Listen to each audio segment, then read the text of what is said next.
So we're kicking off our first topic today in our free spring cleaning mini course. If you're not already signed up for the course, it's totally free. Here's the link. I'll also put it in the comments below so you can just click on that and join us. There's already hundreds of women in the spring cleaning course, and we are into it. Fresh energy, springtime. It's still like a kind of like a white blob out my window, but hey, spring is technically here and I am into it. So, topic one, we are spring cleaning our diet today. So, there are 6 topics specifically that I'm going to focus on today. I'm going to give you a little bit of background and strategy on each one, and it's gonna be like drinking from a fire hose. I just want you to know that right off the bat so you can take notes. I also have the option for you to grab the extension of the course. It's like a value of $147 that I'm giving away for $7. So I'll put that link in the comments below too, and right here as well. So, okay, topic number 1 in our spring cleaning your diet. So, number 1 is to drink more water. Now, you've heard it before, but you might not know why it's important to drink more water.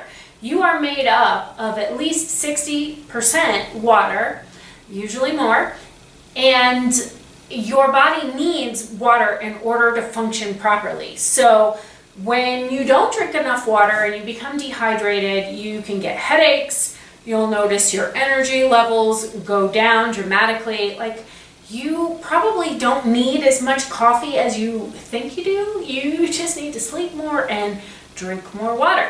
Because when you do that, it just clears out the sludge, so to speak. It keeps all of your organs running smoothly, which then frees up your energy. So how much water? I like to go for the general amount, which is 64 ounces, which is what I personally drink every day.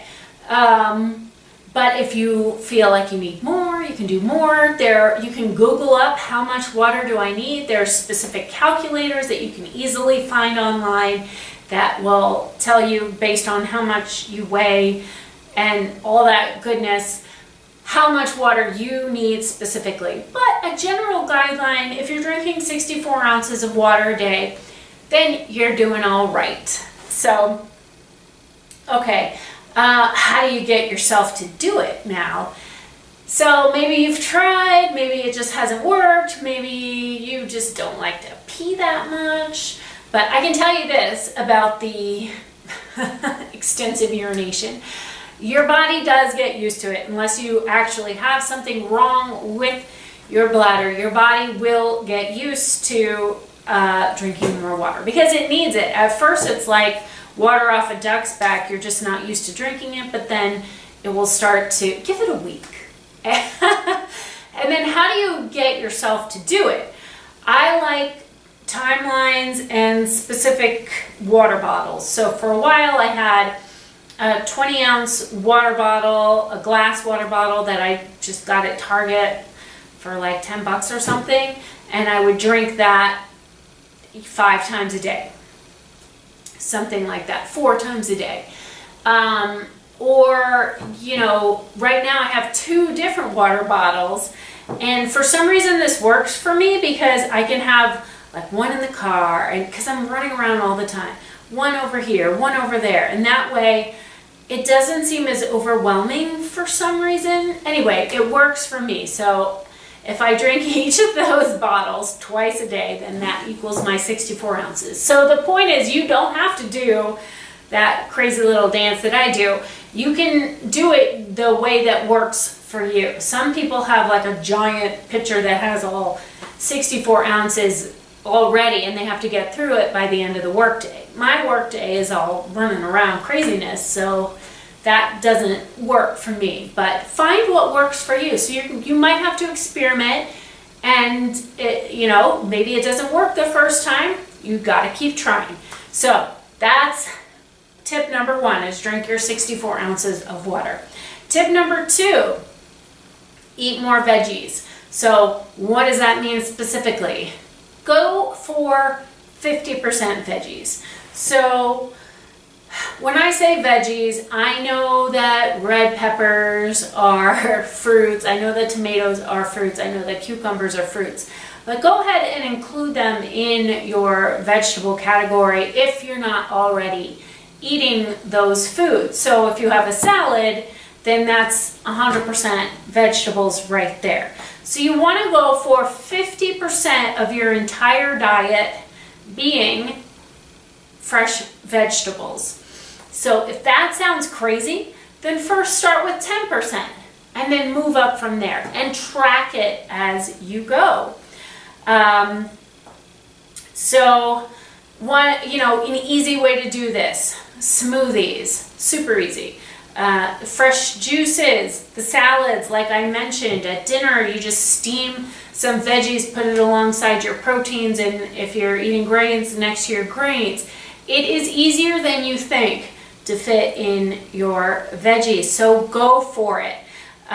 One way to give yourself motivation to get yourself to eat the veggies, instead of just taking my word for it, like you need to eat more veggies, that's not going to work so well. You need to have your own inspiration coming from yourself. So why not Google up some of these vegetables that you're going to eat more of or try, and find out what their health benefits are specifically and how that will affect you. Because knowing that will motivate you to keep on keeping on with the veggies. The other important thing that I already mentioned is tracking your veggies. Super important.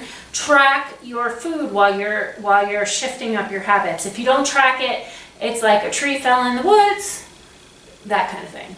So you've got to track what you're doing. You can just jot it down. I think a lot of people like my Fitness Pal. I have my own online downloadable journal that you can find at mirandamathewson.com/journal. It'll cover you for 28 days, and it covers all healthy habits.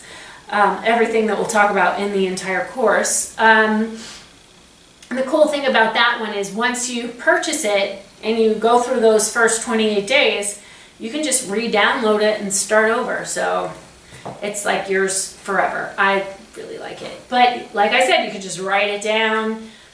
You could have a dry erase board, whatever works for you, an app on your phone. You have to find what works for you, because we all think differently. Our lives are different and require us to do different stuff. So you have to find what works for you. But go for that 50% veggies. Woohoo! Number 3, go organic or non-GMO, both, since we're talking to go organic. So why organic? I know this is a controversial topic. A lot of people are like, well, it's just a fad and it's too expensive. Well, if you want to weigh out the money thing, this is a quick way to look at it. I know somebody who ate vegetables all of his life, but as more pesticides were being used, he did not switch to organic. And now, even though he's been a vegetarian and eaten 50% of his veggies every day or more, he has stage 4 stomach cancer. So, yeah. Eat organic is what I'm saying, because from the money angle, you spend the money now versus spending the money later on your doctor bills.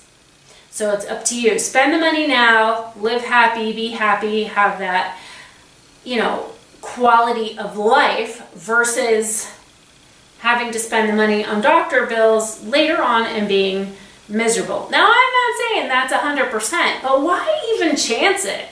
We have one life that we know of on this planet, so why not do it the best we can, right? So go organic. So there's I know there's a lot of research saying that there are specific fruits and veggies that are more affected by pesticides than that are not, which actually is short-sighted, and I'll explain why. Because those articles, all that research is coming from the idea that the pesticides are being sprayed onto the plant. So say an avocado has a thick skin, so the pesticide didn't go through the skin, probably.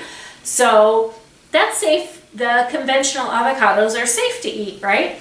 Or a banana has a thick peel, so it's safe to eat a conventional banana, right? Watermelon, cantaloupe, things like that are considered generally safe to eat, even if pesticides have been sprayed on them based on the thickness of their skin. What hasn't been considered is all that pesticides that are being sprayed on your plants it's all going into the soil, and that's the soil that your food is growing out of. So the pesticides are in your conventional foods, not just on the outside. They are part of your conventional foods.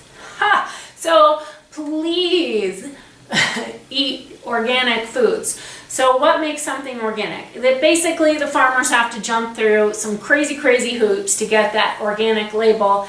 They have to prove that it's healthy soil, that they're not spraying harmful chemicals and pesticides onto their plants, and more than that, like another thing for you to Google up if you want to take it to the next level, or you can just take my word for it, go organic. Non-GMO, I understand why genetically modified organisms exist. However, if you have the choice, stay away from those. We don't have research to prove. It's so new, so we don't know what the effects of these foods are going to have on our bodies, but we can guess.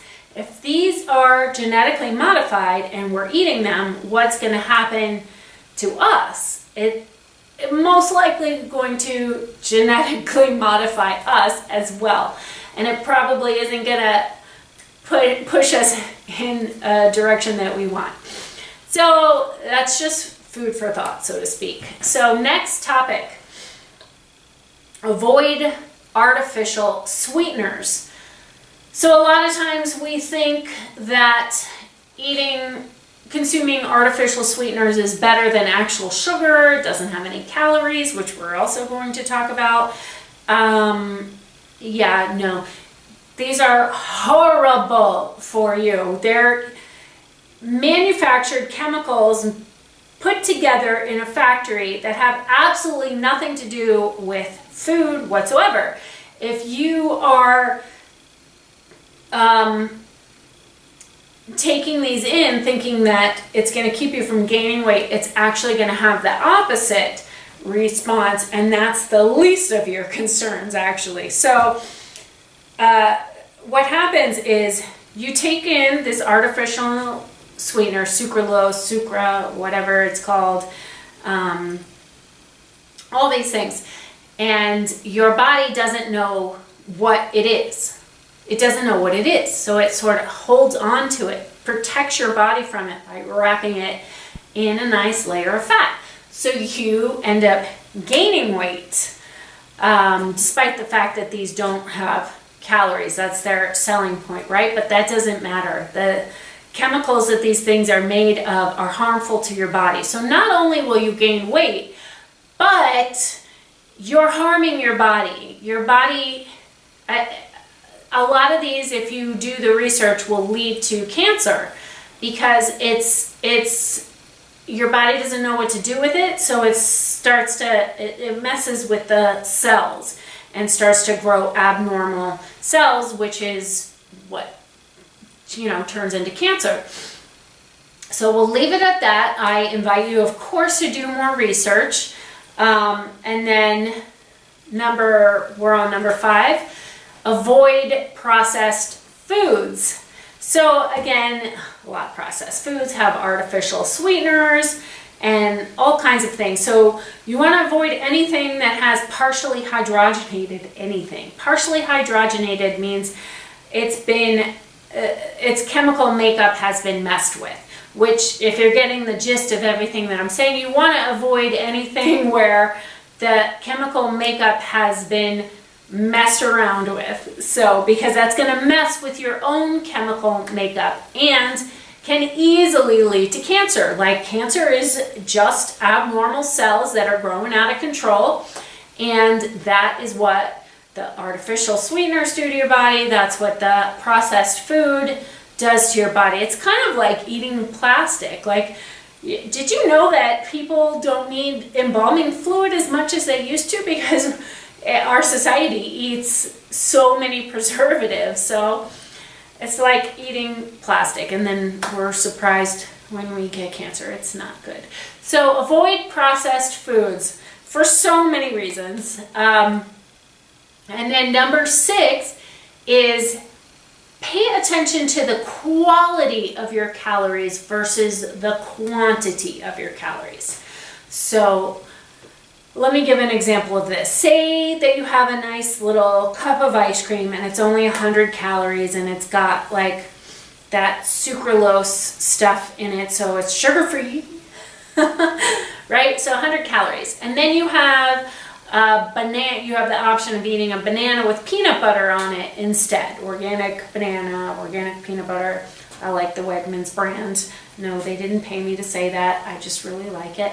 So the banana and the peanut butter, let's say, just for argument's sake, that that's 400 calories. Now, I don't know off the top of my head if it is or not, but it's definitely more than 100 calories. So you're thinking, calorie-wise, this is a wiser decision, your little sucralose ice cream, right? So you choose that, and you choose it day after day after day, and wonder why you're gaining weight when you only ate 100 calories, right? Well, the thing is that you can eat this, but it has no nutritional quality whatsoever. Plus, it has funky chemicals in it that confuse your body, so your body feels like it has to protect you by surrounding those chemicals with layers of fat and storing them away. Yeah.